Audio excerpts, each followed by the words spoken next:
Boa noite.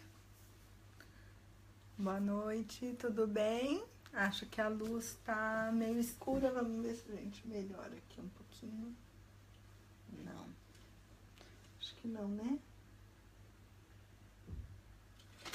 Só um pouquinho. Vamos ver se a gente arruma aqui. Desculpem. Tudo bem? Tudo bem? Júnior, Rosângela. Tudo jóia com vocês? Sejam bem-vindos. Kátia. Vamos conversar um pouquinho mais hoje sobre educação de filhos.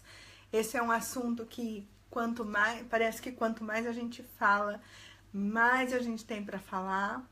Sempre tem dúvidas, sempre tem algum detalhe que a gente pode ser melhor do que a gente vem sendo, do que a gente já foi. Sempre tem alguma coisa para a gente estar aprendendo, né? Boa noite para todos. Acho que por causa do frio, tô com a minha garganta um pouquinho ruim, me desculpem então, tá bom? Vocês estão me ouvindo bem? Se alguém puder dar um ok, se estão me ouvindo bem, se a luz está ok também, ou a gente tenta melhorar um pouco, tá? Vamos ver aqui o que a gente consegue fazer. Acho que assim melhora. Tá tudo ok, né? O Júnior tá dando um ok aqui. Mas acho que é isso. Pronto. Então, sempre eu lembro vocês, se eu estiver olhando um pouquinho para baixo, para eu estar acompanhando as perguntas, os comentários, a troca de informação. Bom dia, Adriana. Boa noite, Andréia. Deluz, bom dia. Para quem está no Brasil, já estão no horário de verão, então agora 9h33 da manhã, é isso? De quinta-feira? A Kiko, seja bem-vinda. Tudo bem? Uma boa noite para todos. Um monte de gente. André, Dani. Ai, Dani! Tudo bem, Dani? Cascavel. Eu tenho família em Cascavel, Deluz. Tenho tios, primos que moram em Cascavel. É lindo. Cascavel fica no Paraná. É uma cidade linda. Pessoas muito bonitas moram lá, né? A Evelyn, bom dia ou boa noite, se você estiver no Brasil. Bom dia, Naomi. Adriana, legal. Bom, hoje nós vamos conversar um pouquinho, então, sobre educação de filhos. E aqui eu coloquei como tema principal dessa nossa conversa que pai e mãe você é. Sempre que a gente fala de melhora, de mudança, de aprendizado, a gente fala de reconhecermos quem nós somos, como nós somos. Daniela Vanzelli, minha amiga linda. Bom dia! Seja bem-vinda, Dani. Muito bom ter você aqui. E a Kiko, boa noite. Também estou muito feliz de ver você aqui, viu, a Kiko? Jaqueline, boa noite. Gente, ó, beijo. Se alguém passar aí um oi e eu não falar, me desculpem, tá bom? Bom, então, voltando aqui no que a gente estava falando.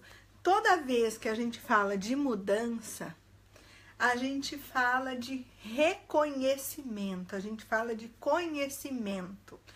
A gente só muda aquilo que a gente conhece, a gente só melhora aquilo que a gente conhece. Aquilo que a gente reconhece. Se você mora no meio de uma bagunça, mas aquele lugar não te incomoda, você não vê necessidade de melhorias, ele vai continuar do jeito que ele tá. No momento em que você começa a sentir necessidade de mudança, necessidade de melhora, o que você vai fazer? Você vai começar a mexer na bagunça. Você vai guardar as roupas que estão jogadas, você vai tirar aquele móvel do lugar, limpar atrás. E à medida que você vai mexendo, você vai percebendo, você vai se lembrando do que está guardado. Você vai limpando, vai aparecendo o brilho daquele chão, a cor daquela parede. Por que eu estou dando esse exemplo para vocês se nós vamos falar de educação de filhos? Porque na nossa vida, na nossa personalidade, nos nossos sentimentos, é a mesma coisa. A gente também só vai mudar aquilo que a gente conhece, aquilo que a gente reconhece. Então a gente precisa olhar quais são as poeiras que a gente está guardando dentro da gente. Quais são os móveis que estão ficando velhos sem ser tirados do lugar, que são aqueles costumes, aqueles hábitos, aqueles ranços que a gente traz no nosso jeito de ser, né? Quando a gente identifica isso, a gente vai conseguir perceber no que a gente pode mudar, no que a gente pode melhorar, né? Por que eu vou ficar bravo cada vez que o meu filho tiver uma atitude, sendo que eu posso aprender a ter um outro tipo de reação muito mais adequada, que vai ajudar melhor na educação dele? Então, por isso que eu tô dando toda essa introdução e dando esse exemplo de que a gente só muda aquilo que a gente conhece, tá? Espero que vocês tenham entendido. Pessoal, lembrando aí para compartilhar, tá maravilhosa a participação de vocês, a gente só tá começando. Todo mundo que tá aí, compartilha, por favor, marquem os amigos, vamos chamar mais gente. Hoje a gente vai falar sobre ciclo de palestras gratuito no Japão, 4 províncias do Japão. No decorrer da live a gente vai conversar, tá bom? Marquem os amigos, convido o pessoal para vir aqui participar junto com a gente, tá? Aproveitar aí essa oportunidade que o Portal Me está dando para todo mundo. Bom, então a gente aprende, né? Para a gente reconhecer isso, ou enfim, a gente aprende o que a gente é. A gente aprende a ser pai e mãe. Para quem já me acompanha nas lives, já ouviu isso muitas vezes, que eu costumo falar muito sobre isso. A gente aprende a ser pai e mãe com os nossos pais e as nossas mães, né? Na maioria das vezes, ou a gente repete, ou a gente reproduz o que nós aprendemos com eles, ou a gente transforma isso numa experiência diferente. E somos, então, muitas vezes o oposto do que eles foram, né? Nem sempre a gente precisa ir para um extremo ou outro. Muitas vezes o ideal é a gente buscar o equilíbrio em tudo isso, né? Então, falando de como a gente aprende, de como a gente é pai e mãe, a gente vai estar falando também das nossas referências, né? Tem um pessoal aí escrevendo. Aí já o Júnior passa para mim, eu vou tá dando uma lida no que vocês estão colocando, tá legal? Então a gente vai estar falando de tipos diferentes de pais, falando de pais e de mães, e no final a gente vai conversar um pouquinho sobre o que é uma relação ideal na educação de filhos, entre pais e filhos, tá bom? Uma coisa que é importante a gente chamar atenção também, de acordo com o nosso jeito de falar, de acordo com as nossas atitudes, de acordo com o jeito da gente se comportar com o nosso filho, nós vamos demonstrando para ele, a gente vai transmitindo para ele se nós somos confiáveis ou não, se dá para ter uma relação de amizade e respeito, porque nós não somos um amigo como um amigo da escola ou da vizinhança, mas com respeito, porque somos pais, e a gente ensina o nosso filho nos relacionando com ele, conversando com ele, ou brigando com ele, ou dando um castigo, ou não escutando ele. Qualquer que seja a reação que nós tenhamos, a gente está mostrando para o nosso filho até onde ele pode confiar na gente, até onde ele pode contar com a gente verdadeiramente, né? Então, tá. Daí, vou ler então o primeiro comentário da Irene. Boa noite, agora estou mais perto, estou há 1 mês de morada no Japão. Eu vim de Curitiba, adoro o seu trabalho. Irene, você veio? Você está no Japão? Seja bem-vinda. Fica atenta aí onde a gente vai estar com as palestras. Quem sabe é por perto da sua casa, você vai lá, a gente se conhece pessoalmente. Tá legal? Que legal, a Irene acompanha a gente aí, ó. Toda live ela tá presente. Muito bom, obrigada, viu? Bom, então a gente vai nessa forma de nos relacionarmos com os nossos filhos, a gente vai transmitir confiança ou cumplicidade ou ignorância ou desatenção, negligência. Tudo vai depender de como a gente se relaciona com os nossos filhos, tá? Então vamos começar falando dos tipos de pais. Tipos de pais a gente pode encontrar se vocês procurarem em livros de educação de filhos, na própria internet, em sites reconhecidos, em sites seguros. A gente pode encontrar diversos tipos de pais, diversos exemplos. Eu trouxe aqui os principais, né? Lembrando que a gente tem um perfil que é mais forte no jeito de cada um de educar os filhos, mas em alguns momentos pode ter uma mescla, pode ter uma mistura de um perfil ou de outro, tá legal? A Daniela, verdade, ótimo, sempre eu tento mudar, né? Tá, que bom, Daniela, isso mesmo que você tá falando, a gente tem que sempre estar buscando ficar atentos ao nosso comportamento, às coisas que a gente pensa. Então, a gente vai começar falando sobre os pais autoritários.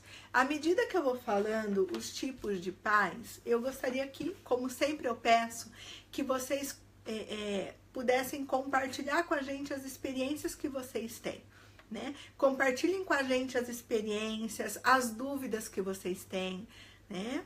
Convidem outras pessoas para estarem assistindo agora a live. Quem não puder assistir agora, tem um pessoal que escreveu aí que não vai estar podendo acompanhar. Assiste depois, pode fazer suas perguntas, ok? O que acontece com os pais autoritários? Pais autoritários são aqueles pais que acreditam que se eles mandarem e os filhos obedecerem, eles estão educando. Se os filhos corresponderem a ordem, não explicação, né? Ordem que eles dão, eles estão cumprindo seu papel de educadores de filhos. Só que o que acontece nessa relação autoritária é que um manda e o outro escuta. Não tem troca. E é muito mais difícil ter afetividade também. Ter esse aconchego, ter uma relação de confiança, de cumplicidade. Porque de quem eu tenho medo, eu não consigo me aproximar. Então, muitas vezes o pai autoritário, ele é o pai que amedronta o filho. Ele afasta, na verdade, muito mais esse filho dele. E o perigo é que na frente o filho concorda, mas atrás o filho faz o que quer. Então, acaba oferecendo um risco muito maior. Eu tô vendo aí um monte de curtidas, eu tô entendendo que vocês estão concordando muito comigo. Tem muito filho de pai e mãe autoritária aí, gente. Muita gente que foi fruto dessa relação autoritária, principalmente, né, de gerações anteriores, de 20 anos atrás, 30 anos atrás, que nós recebíamos uma educação muito mais severa, muito mais rígida, né? Eu já vi que tem um depoimento aí, então vamos esperar pra gente já ver quem que vai. O Júnior já me manda pra eu poder tá lendo, tá legal? Mas os pais autoritários, eles fazem isso e eles se iludem muitas vezes que os filhos são sinceros, que os filhos estão compartilhando com eles o que está acontecendo, mas isso, na maioria das vezes, é um engano. O risco é da nossa criança, do nosso adolescente, fazer o que dá na cabeça, se colocar numa situação de perigo e os pais não saberem, né? Então, tem que ter bastante cuidado com isso. A Kemi. Então, eu vou ler aqui o que a Kemi Sano escreveu. Eu sou mãe muito amiga, minha filha conversa, conta segredo dela, pois bem, ela confia em mim. Não tem medo, porque eu sempre procurei a ser uma mãe, mas com limites. Então, o que acontece, Akemi? Essa linha, né, da gente ter amizade e autoridade, ela é muito tênue, ela é muito fácil de ser ultrapassada, mas ela é também muito, muito, muito importante na nossa relação com os nossos filhos. Então, quando nós somos amigos, quando a gente transmite confiança para o nosso filho e ele conta, e se ele contar alguma coisa que mereça um castigo? E se ele contar alguma coisa que mereça uma consequência ou uma punição? Ah, se eu sou amiga, eu não vou punir? Amigos punem, amigos mostram a consequência, amigos alertam o que está acontecendo, né? E deixar bem claro que essa relação de confiança é uma relação que precisa passar pela não aprovação. Quem tem amigo aqui de verdade, né, sabe que amigo de verdade fala: isso aí não tá legal, não vai por esse caminho que você vai se dar mal. E por que o pai e a mãe que querem, que anseiam ter uma relação de amizade com seus filhos, não vão fazer isso? Mais do que nunca precisam fazer isso, né? Então, esses pais autoritários, eles acabam acreditando muito mais na sua opinião e pouco, né, na opinião dos filhos ou de outras pessoas. É como se a sua opinião bastasse.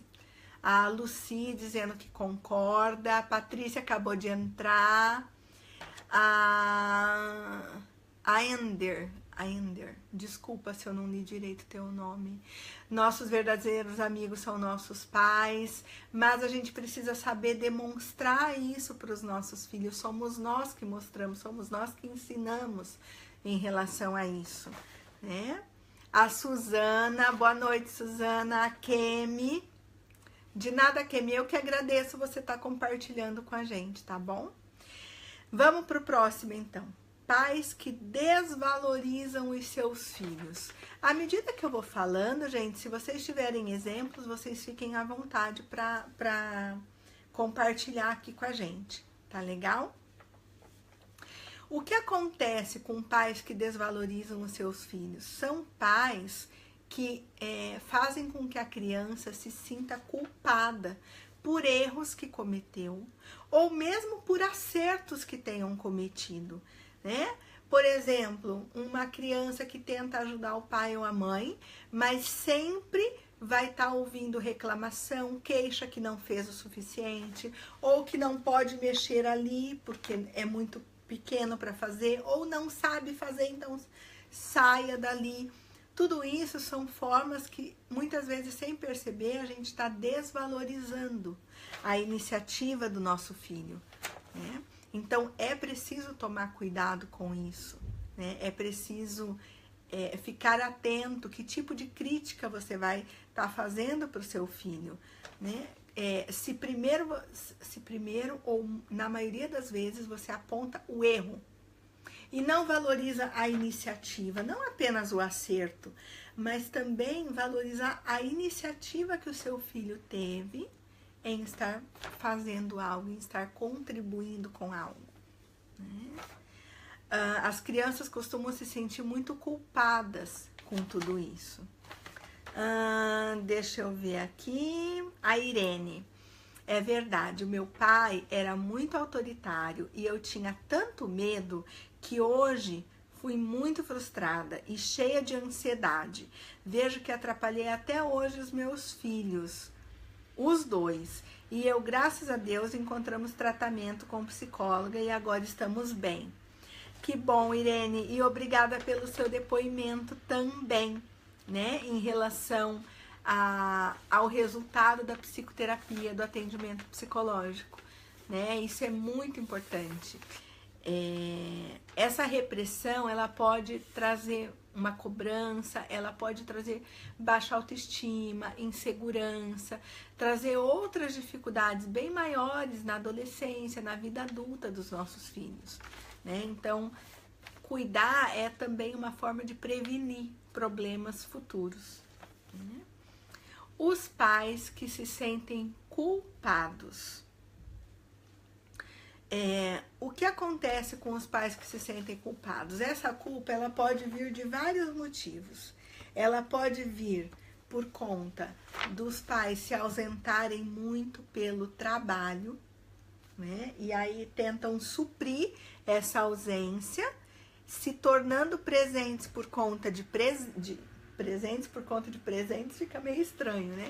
Se fazendo presentes, dando coisas materiais, ou eles se sentem culpados porque alguma decisão que eles tomaram causaram alguma perda na vida dos seus filhos. Por exemplo, uma separação, mudança de país, mudança de cidade, né? Tudo isso traz perdas para a vida das pessoas e das famílias. Isso pode gerar culpa, e quando nós pais somos movidos pela culpa, a gente acaba pecando na educação dos nossos filhos. Podemos dar mais do que eles precisam, cuidar mais do que eles precisam. Temos dificuldade de ensinar os nossos filhos a serem autônomos, independentes. Então a gente pode acabar fazendo pelo filho. E se a criança tem capacidade de fazer sozinha e nós fazemos por ela, é como se nós estivéssemos falando: você não é capaz, deixa que eu faço no seu lugar. Então, quando a gente superprotege, muitas vezes movidos pela culpa, nesse momento a gente está transmitindo uma mensagem dizendo que o nosso filho não é capaz o suficiente de fazer aquilo que a gente espera, né? Cíntia, obrigada. Cíntia está participando, falando que gostou do tema. Seja bem-vinda. Tudo bem? Ok.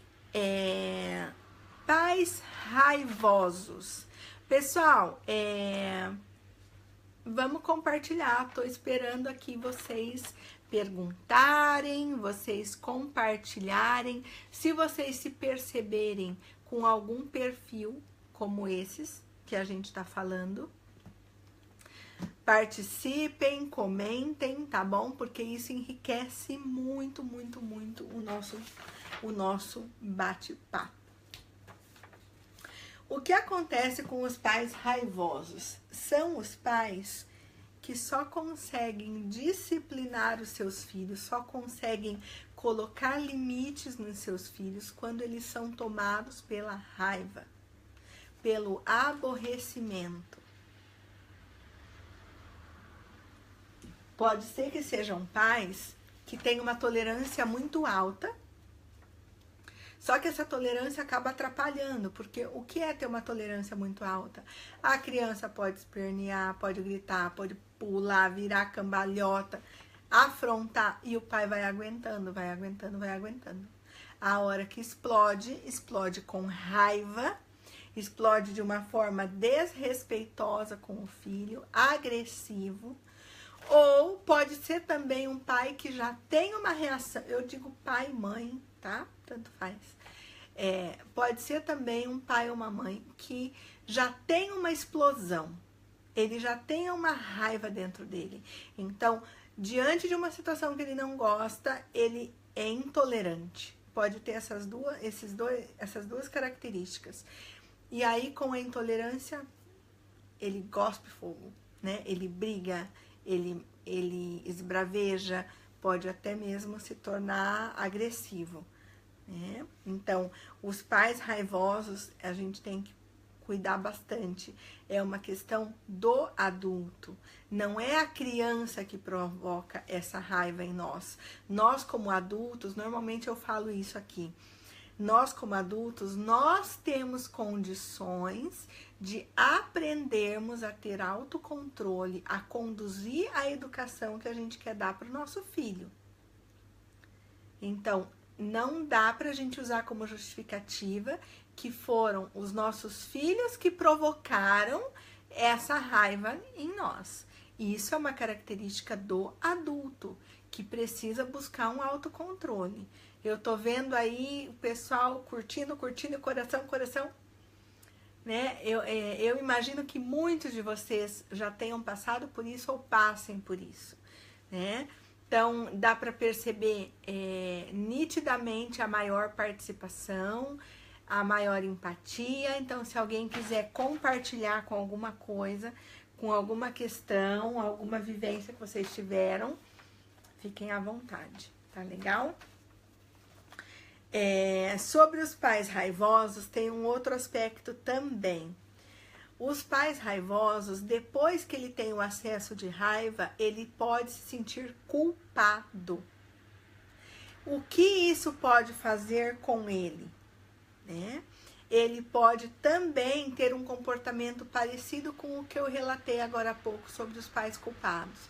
Ele pode querer suprir esse acesso de raiva que ele teve, o que ele causou no filho, comprando coisas, dando coisas, fazendo pelos filhos, né? E isso também, além de ser um erro, confunde emocionalmente as crianças, gera uma instabilidade emocional, a criança fica sem referência. Como é que eu lido com meu pai ou com a minha mãe? Eu lido como se ele fosse ter um ataque de raiva ou eu lido como se ele fosse fazer tudo para mim? Né? Então, isso é muito nocivo no desenvolvimento da criança, essa instabilidade de humor nos adultos, tá bom? Nos pais. E uma outra questão em relação à culpa é que o pai ou a mãe que é raivoso, eles podem se culpar e pensar que eles não têm valor algum. E se eles pensarem que eles não têm valor algum, eles começam a se diminuir, ter baixa autoestima, vão ficando mal, pode chegar até mesmo a depressão, tá? Então, é bem delicado, se vocês se identificam, e me parece que muita gente se identifica pela quantidade de curtidas que a gente está recebendo, e pela também participação das pessoas, compartilhem, contem isso para as pessoas, pensem sobre isso, reflitam, procurem orientação com profissionais adequados na área, profissionais da área, leiam sobre o assunto, identifiquem em vocês o que pode estar desencadeando esse tipo de comportamento, o que pode estar bloqueando esse tipo de comportamento, tá bem? Tem mais um aqui, a Mayra. Opa, deixa eu descer aqui um pouquinho. O que devemos fazer quando sabemos que nós brigamos no momento errado? Mayra, isso tem relação com o que eu acabei de falar sobre o autocontrole que nós adultos precisamos ter, né? Então, apesar de todos nós sabermos, muitos acabam discutindo na frente dos filhos, né? Ou discutindo com os filhos no momento inadequado. Quando a gente está com raiva, quando a gente está magoado, quando a gente está machucado, é o melhor momento para tentar resolver, porque fatalmente vai ter alguma discussão, vai ter algum desconforto.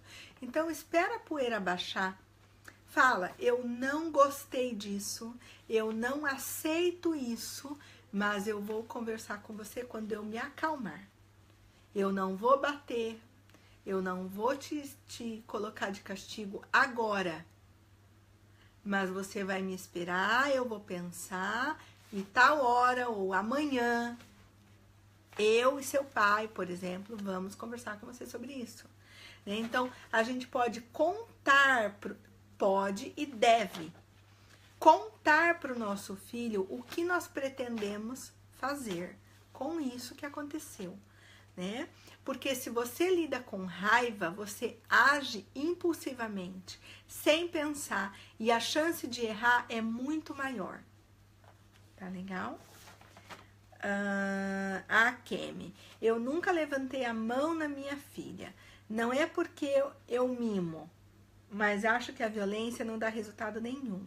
Muito pelo contrário, ela poderia ficar agressiva. Seria pior. Por isso que eu sempre falo, violência gera violência. A Kemi, concordo com você, é isso mesmo que acontece, violência gera violência. A gente precisa sim aprender a resolver nossos conflitos e nossas dificuldades como adultos, com maturidade emocional, conversando, falando o que pensamos, aceitando o que o outro pensa, porque o que o outro pensa sobre nós pode não nos agradar. Até mesmo o que o nosso filho pensa sobre nós pode não nos agradar, porque nós erramos sim, mesmo acreditando que a gente pode acertar, a gente erra, né? E é preciso reconhecer isso. Lembra lá da mudança que eu falei no começo? De repente tem que tirar um móvel do lugar para limpar a sujeira que está ali, para o brilho do piso começar a aparecer de novo. E aí a gente faz isso na nossa casa e não faz isso aqui dentro da gente? Precisa fazer, né? Então, isso sobre os pais raivosos. Um último aspecto sobre os pais raivosos. Um outro comportamento que pai raivoso pode ter por culpa é ignorar o mau comportamento do filho. Então, olha a confusão que vira na cabeça da criança. Uma hora o meu pai me bate, me xinga, me castiga. Outra hora ele faz tudo pra mim, ou ele ignora a arte que eu tô fazendo, a bagunça, a desobediência. Como o pai ou a mãe sabe que eles vão reagir de uma maneira agressiva e exagerada, pode fechar os olhos para o que o filho está fazendo. Mas isso também confunde a criança, isso também atrapalha muito, porque a criança perde a referência do que pode, do que não pode, do que é ou não é permitido, tá bom?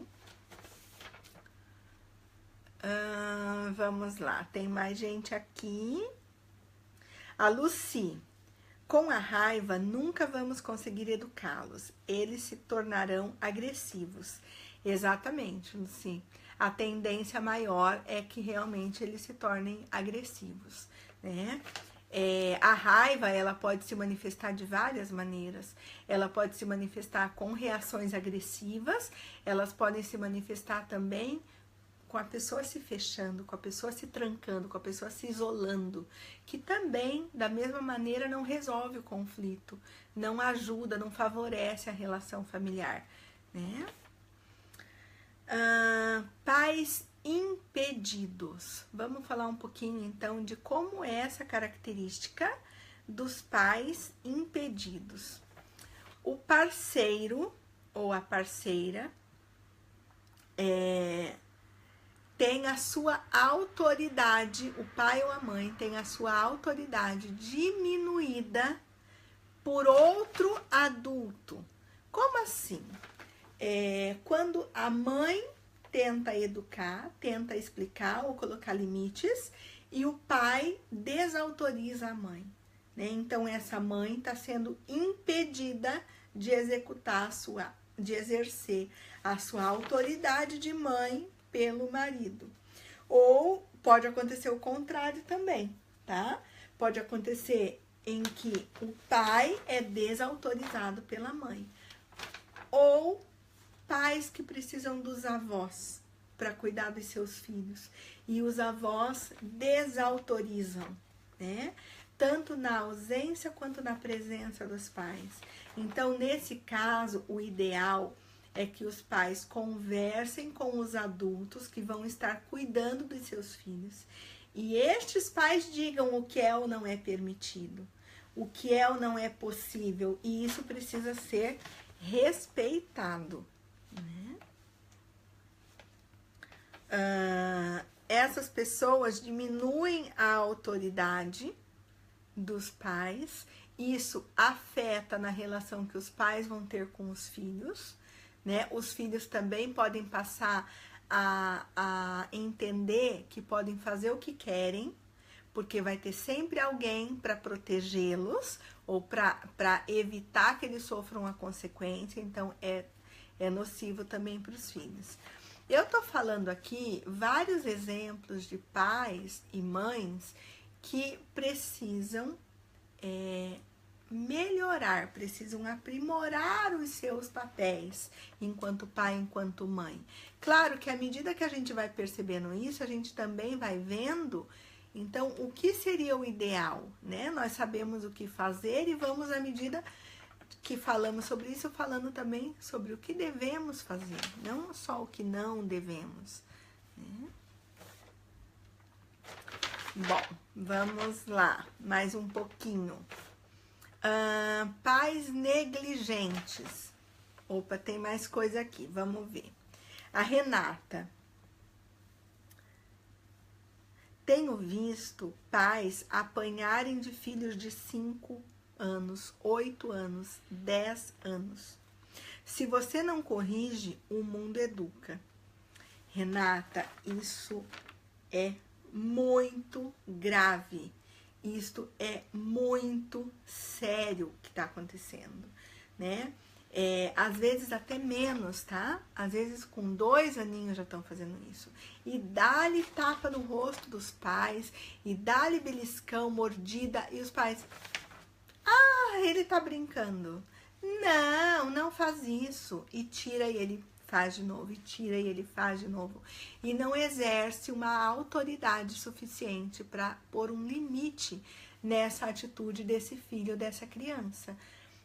Então, assim, isso é muito sério, porque a criança vai crescendo pensando que tudo pode, que ela é mais forte que o adulto, que ela tem mais poder do que o adulto, que ela está no comando e não o adulto.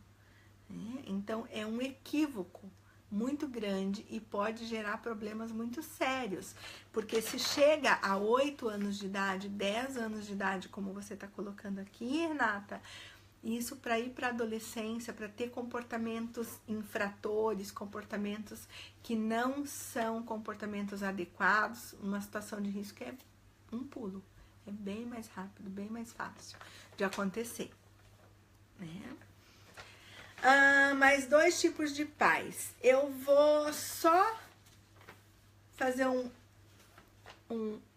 brequinho, um break, um QQzinho de 1 minuto para falar algumas novidades para vocês. Eu já falei na live anterior que o projeto Sakura, que é o projeto do qual eu sou coordenadora, ele está contando agora não só com atendimento online, né, em todo o Japão, mas também nós ampliamos os atendimentos presenciais.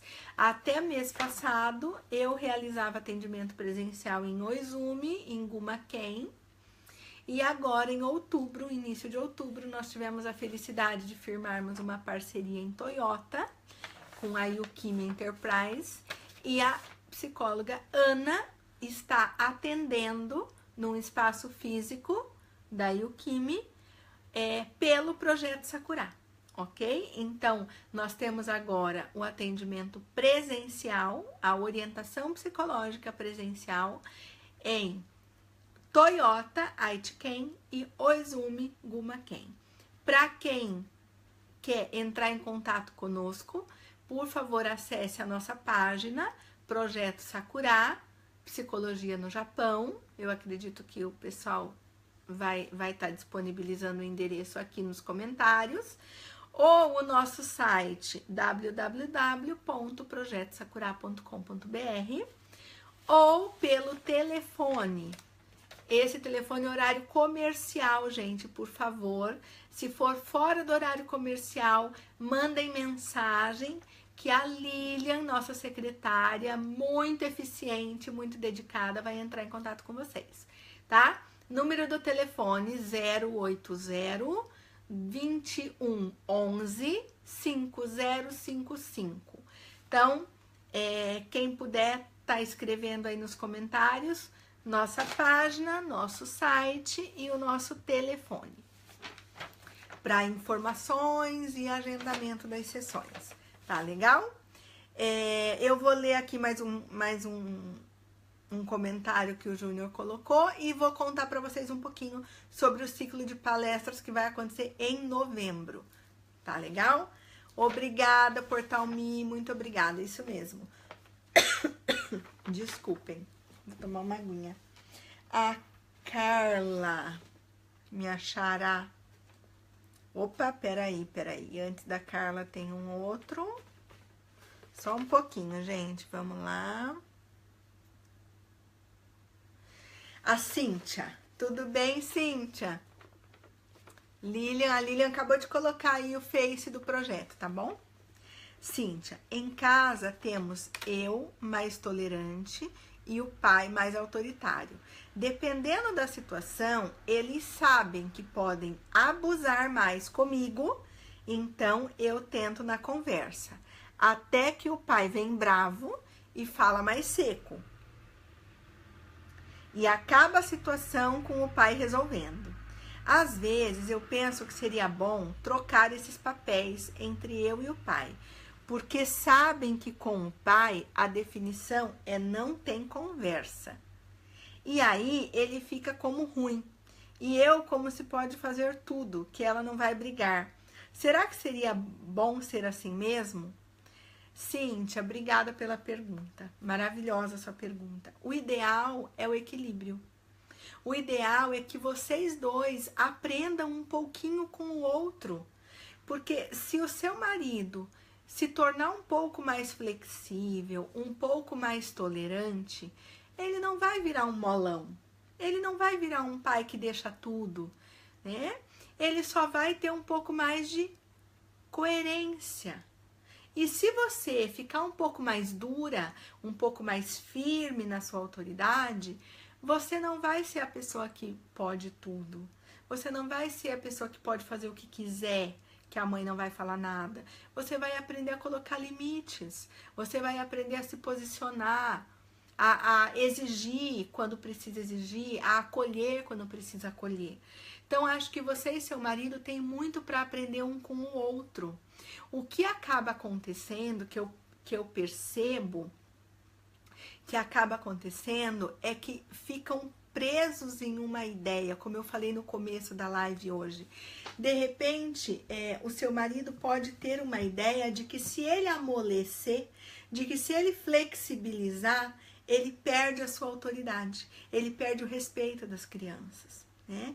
E isso não é verdade, né? As crianças vão talvez respeitar até mais, porque não vão ser movidas apenas pelo medo, né? E da sua parte também. Então, o equilíbrio, ele favorece muito, na verdade, é o ideal, né? Falando de educação de filhos. Não só na educação, né? Em tudo. Vamos lá, Carla, minha xará. A Carla, muito bom, mas poderia também fazer um tema sobre filhos autistas? Dá sim, dá pra gente fazer. E eu posso estar convidando a Kênia e a Juliana, que são as psicólogas do Projeto Sakura, que tem bastante experiência com autismo. A Kênia é neuropsicóloga. A Juliana, além dela estudar muito a realidade do Japão, ela também se dedica a estudar o autismo. Eu posso estar convidando, a gente pode estar pensando em algum tema assim aqui, ok? Obrigada pela sugestão. Vamos lá então, voltando, falar dos pais negligentes. O que são os pais negligentes? São os pais que não cuidam, que não protegem, que não percebem muitas vezes a necessidade que os seus filhos têm de cuidado. São pais que às vezes o filho está com febre e ele diminui a importância daquilo, ele minimiza aquilo, deixa os filhos sozinhos, filhos pequenos em casa. Quantas e quantas e quantas situações eu já acompanhei de deixarem filhos sozinhos em casa para irem para festas, para irem beber ou para irem namorar, né? Tanto pais solteiros quanto mães solteiras, né? Então a negligência ela pode colocar muito risco na vida das crianças, precisa cuidar muito, né? Pais negligentes são pais que costumam colocar a sua necessidade em primeiro lugar. Não que a gente não tenha importância, a gente precisa sim cuidar da gente e estar em primeiro lugar na nossa vida, porque quanto melhor nós estivermos, melhor a gente vai cuidar do outro.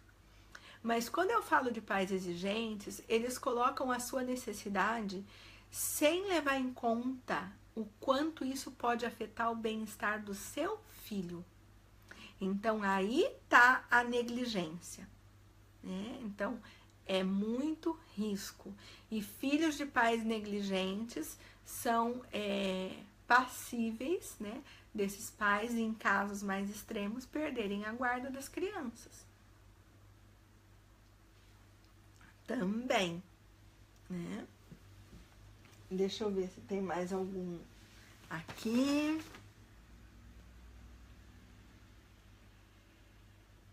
Sim, tem da Kemi, então eu vou ler. Espera aí um pouquinho. A Kemi. Aqui no Japão, os pais separam muito os filhos, conversa de adulto, adolescente ou criança.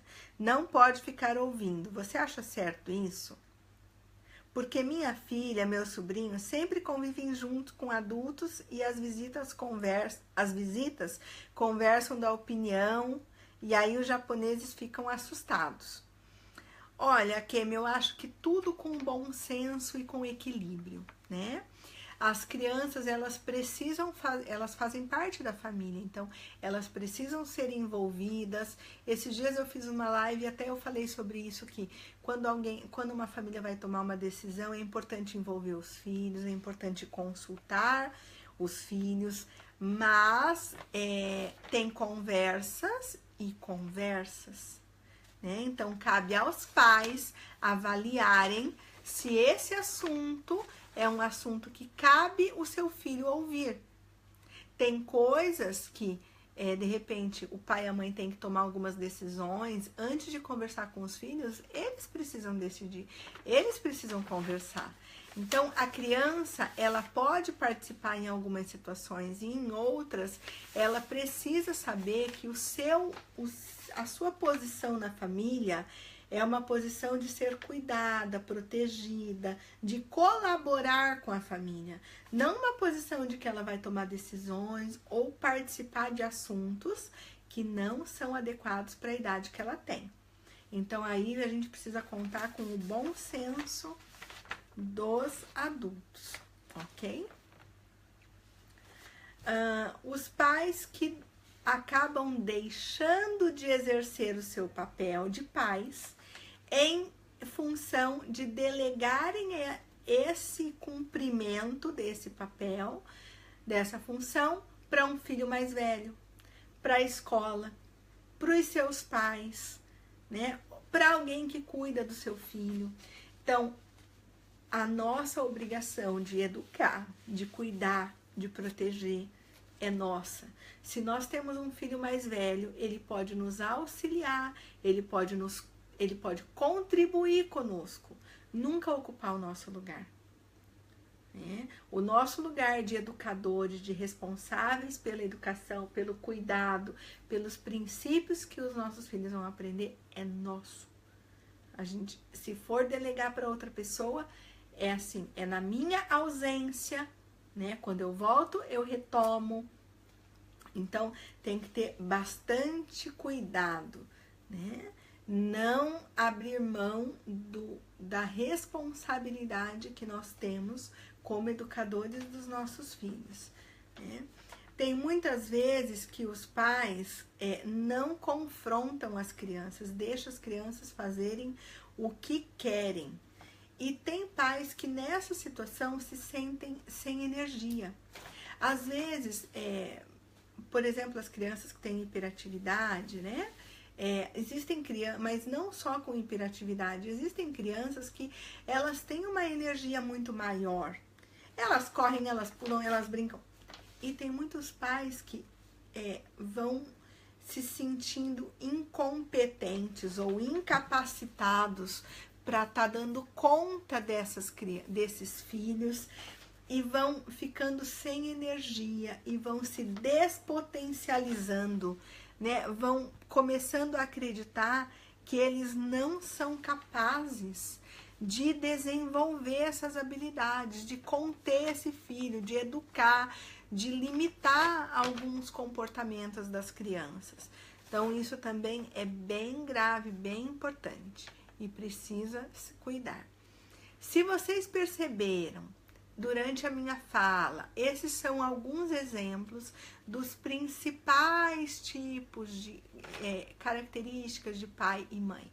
Se vocês se identificaram com algo, conhecem alguém, conversem, indiquem a live para as pessoas virem assistir, indiquem os nossos contatos para receber orientação adequada e coerente com a realidade de cada família, né? O mais importante é não ficar parado, porque tudo muda, os nossos filhos mudam, as etapas de vida, as exigências que eles vão ter conosco, né? Exigências de tipo de educação, de tipo de afeto. Então, se fosse para eu resumir, né, o que facilitaria, o que favorece a educação dos filhos, é assim que eu quero terminar a minha fala. Antes da gente terminar, eu falando sobre essa importância do que de fato faz a diferença na educação dos filhos, eu quero fazer um convite para vocês para estar assistindo, participando do nosso ciclo de palestras. Esse ano é o nosso 5º ciclo de palestras, que começou lá final de 2013, começo de 2014. Eu estou muito feliz e estou cada vez mais com mais parceiros importantes, Portal Me é um deles, né? Então, eu quero poder passar para vocês. Esse ciclo é sobre educação de filhos. Esse ano nós vamos dar um enfoque maior sobre planejamento familiar e educação de filhos. As palestras são gratuitas, oferecidas para a nossa comunidade. Vão acontecer em 4 províncias. Anotem aí. Quem estiver acompanhando o nosso site, a nossa página, o Portal Me, hoje ficou pronto o material de divulgação, então eu acredito que amanhã ou depois, no máximo sábado, já vai estar circulando aí o Portal Me, todas as nossas parcerias vão estar divulgando. Então, ciclo de palestras, planejamento familiar e educação de filhos, palestras gratuitas, dia 12 de novembro, em Josso, Ibaraki. Dia 18 de novembro, Oizumi, Guma. Dia 19 de novembro, Tsurumi, Kanagawa. E dia 26 de novembro, em Toyota, Aichi. Pessoal de Toyota, pessoal de Aichi, Nagoya, Okazaki, Anjo, Nishio. Eu sei que tem um monte de lugar ali perto, todo mundo para Toyota, para a gente se conhecer, para vocês participarem da palestra. É bem legal, a gente faz um bate-papo com as famílias, a gente vai transformar essa live aqui pessoalmente, né? Então, eu conto com vocês, conto com a divulgação de vocês. Esse trabalho é gratuito, é feito com muito carinho, envolve muita gente boa, muitas empresas que acreditam nesse projeto, que estão contribuindo, patrocinando para a gente poder levar isso gratuitamente para nossa comunidade no Japão. Levar essa palestra para a Aichi era um sonho e uma cobrança de vocês, já 2 anos, 3 anos, todo mundo, Carla vem para a Aichi, Carla vem para a Aichi, de novo não tem Aichi. Esse ano nós temos Aichi, tá legal? Eu devo isso a vocês, né? Vocês todos, parceiros, clientes, pessoas que seguem o nosso trabalho, que confiam e acreditam na gente. Muito, muito, muito obrigada, né? A Vivian tá aí escrevendo alguma coisa. Eu vou ler então o que a Vivian tá escrevendo.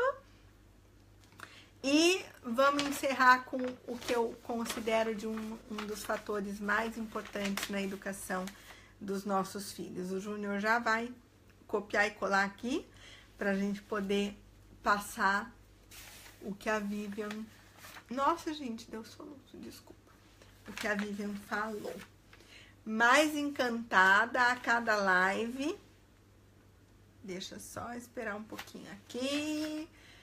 Pessoal, vamos... Então, eu vou fazer assim.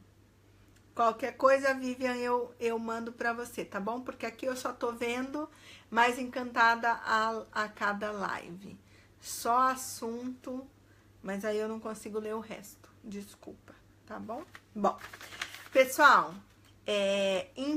o que eu considero mais importante, né? A Kátia tá perguntando, domingo em Oizumi? Não. Kátia, em Oizumi, sábado, tá? Sábado à noite, dia 18. Dia 19, domingo em Tsurumi, Kanagawa. Tá legal? Gente, dá tempo de colocar na agenda, de reservar e ir, tá bom? Vão lá e me falem. Eu que tava lá na live que você falou, lá em outubro, tá bom? Não, Kátia, vamos lá. A agenda, organiza, vai ser sábado à noite, tá legal? Tomara que você consiga ir. Gente, uma das coisas que são mais importantes, importante dar lugar para que o nosso filho expresse o seu sentimento. Só que, como nós vamos dar lugar para o nosso filho expressar o seu sentimento se nós, adultos, se nós, pai e mãe, não conseguimos fazer isso? Então, de novo, a mudança começa em nós. O aprimoramento começa em nós. Se eu preciso que meu filho aprenda e se desenvolva a falar sobre o que sente, eu também preciso falar sobre o que eu sinto. Eu também preciso aprender a falar sobre o que eu penso, né? Isso aumenta a confiança, aumenta a cumplicidade, é uma referência de amizade, é uma referência de que você pode contar comigo, nos torna mais tolerantes. Quando a gente aprende a falar do que a gente sente, quando a gente aprende a trocar informações, isso faz com que a gente aprenda a tolerar frustrações. E todos nós passamos por frustrações, por situações que nos constrangem, que nos chateiam, que nos incomodam, que não é o que a gente queria, né? Quando a gente consegue passar por isso de uma forma mais madura, mais segura, a gente consegue falar sobre o que a gente sente, a gente consegue ter comportamentos mais equilibrados, mais racionais, né? Então, acho que é um grande aprendizado, um desenvolvimento pessoal, né? Ser pai e ser mãe é uma oportunidade de melhoria contínua, de aprimoramento contínuo. Quanto melhor nós estivermos como pessoa, melhor a gente vai estar como pai e como mãe, né? Isso eu acredito que é assim um dos maiores aprendizados que nós podemos ter e transmitir isso para as pessoas que a gente ama, para os nossos amigos, para as nossas famílias e em especial para os nossos filhos. Vivian, chegou aqui tua mensagem. Mais encantada a cada live. Só assunto interessante. Que Deus abençoe e capacite sempre. Eu que agradeço, Vivian. Muito obrigada. Obrigada a todos. Eu acredito que o nosso recado de hoje foi dado. Sempre muito, muito obrigada pela participação de vocês, pela colaboração, né? Conto com vocês acessando o nosso site, acessando a nossa página. Kátia, no site do consulado está marcado por... Kátia, eu acho que no site do consulado ainda não está marcado. Eu estou falando do ciclo de palestras. O que está divulgado no consulado é a feira de educação. Pessoal da região de Guma, Saitama, Ibaraki, Totig, dá para vir para cá. Sábado e domingo, feira da educação. Também tem divulgação lá na nossa página. Feira da Educação, promovida pelo Consulado de Tóquio, né? Então vai estar bem interessante, vão ter palestras no sábado e no domingo. Isso, Kátia, isso. Vai ser dia 21 e 22 de outubro, sábado e domingo agora. Eu vou estar fazendo um trabalho no sábado de manhã, no sábado, 3 horas da tarde, um grupo com adolescentes sobre orientação profissional. E no domingo, 10 horas da manhã, um workshop com pais sobre desenvolvimento infantil, o que é normal e o que não é, como a gente pode buscar diagnósticos no Japão, tá bem? Então, isso mesmo, bem interessante essa Feira da Educação, quem tiver aqui na região vai lá participar, tá legal? Eu acredito que são esses os comentários que tinham pra gente ler. Muito obrigada sempre ao Portal Me por estar oportunizando isso pra gente, comemorando aí os 10 anos do portal durante esse ano todo. Obrigada pela participação, adoro sempre, fico sempre muito feliz, muito agitada quando a gente faz live. Obrigada pela participação. Espero ter podido contribuir. Já vamos programar o próximo tema. Acessem lá para vocês poderem receber as informações sobre o ciclo de palestra, sobre a Feira da Educação desse final de semana também, tá lá na nossa página. E acompanhe todas as informações aqui no Portal Me também. Um beijo grande, um bom descanso para todos. Guardem o que foi de maior importância para vocês, multipliquem, compartilhem, indiquem para o pessoal vir aqui assistir a live, tá bem? A Jenny agradecendo por toda a ajuda. Jenny, eu que agradeço. Beijos, corações, likes, likes, likes para todos. Até mais, daqui 15 dias a gente se encontra. Beijo!